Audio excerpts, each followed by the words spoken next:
దేనికోసం, ఏ నినాదం కోసం పనిచేసేది వీళ్ళంతా? మీరు చరిత్రను ఎప్పుడూ కూడా మనం తుడిపివేయలేం. చరిత్ర సజీవమైన సాక్ష్యాలు.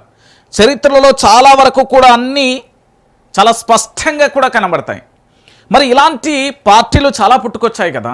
ఆ పుట్టుకొచ్చిన పార్టీలకు సంబంధించిన ప్రాబల్యం ఏంటి, వాటి భవిష్యత్తు ఏంటి, వాటి గమ్యం ఏంటి?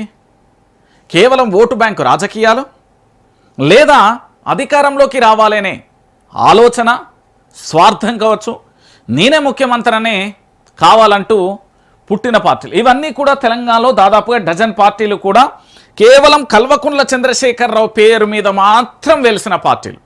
వీటి వల్ల తెలంగాణ రాష్ట్రానికి కానీ, కల్వకుంట్ల చంద్రశేఖరరావు కానీ, లేదా తెలంగాణ ప్రాంత ప్రజలకు ఏమన్నా లాభం జరిగిందా? ఓయమ్మ ఇట్లా రామ్మ అంటే ఇట్లా వచ్చి ఏదో సినిమలగాక అమ్మ ఇట్లా వచ్చి కనబడిపో అంటే పెళ్లి సూపులప్పుడు ఇట్లా బుర్రను వచ్చి వెళ్ళిపోతుంది కదా. సేమ్ గట్లనే అయిపోయినాయి ఈ పార్టీలన్నీ.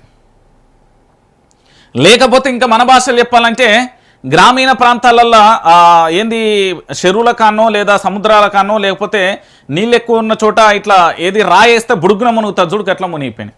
సో నేనేమంటున్నానంటే కేసీఆర్ మీద కోపంతో పార్టీలు కాదు, ఈ డజన్ పార్టీలు కూడా వివిధ దశలలో కేసీఆర్కు అగనెస్ట్గా పెట్టిన పార్టీలు.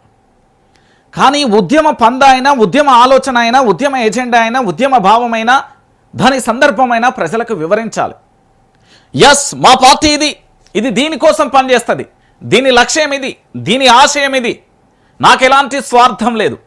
ఇప్పుడు తెలంగాణ రాష్ట్ర సమితి ఉన్నది, కేవలం ప్రత్యేక తెలంగాణ రాష్ట్రం కోసం మాత్రమే పార్టీ ఏర్పడింది తప్ప మరే ఉద్దేశంతో ఎప్పుడు పార్టీ అది నడవలే.